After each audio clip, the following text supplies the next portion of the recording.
যে মানে হাঁটুর ওখানে থাকে প্যাটেলা। প্যাটেলাকে বলা হয় একটা সিসাময়েড অস্থি। সিসাময়েড অস্থি বলতে আমরা কি বুঝি? সিসাময়েড অস্থি বলতে আমরা বুঝি যে অস্থি একটা টেন্ডন থেকে উৎপন্ন উৎপত্তি লাভ করছে। টেন্ডন না। থেকে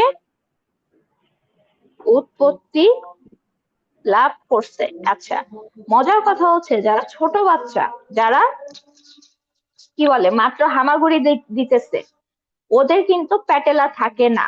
ওই হামাগুড়ি দেওয়ার সময় ঘর্ষণের ফলে ওখানকার যে টেন্ডন গুলা ছিল, পেশির টেন্ডন, সেই টেন্ডন গুলাই হচ্ছে পরবর্তীতে প্যাটেলাতে রূপান্তর হয়।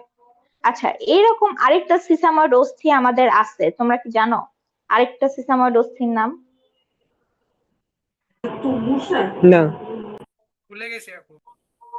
পিসিফর্ম।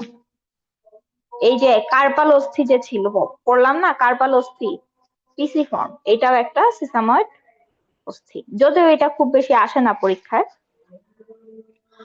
আচ্ছা, এরপর আসতেছে টিবিয়া আর ফিবুলা। এখানেও সেম কোশ্চেন যে কোনটা আমাদের ভেতরের দিকে থাকে আর কোনটা হচ্ছে বাইরের দিকে থাকে। মনে রাখবা টিবিয়া দিয়ে টিবি ঘরের ভেতরে থাকে, তাহলে টিবিয়াও ঘরের ভেতরে থাকে।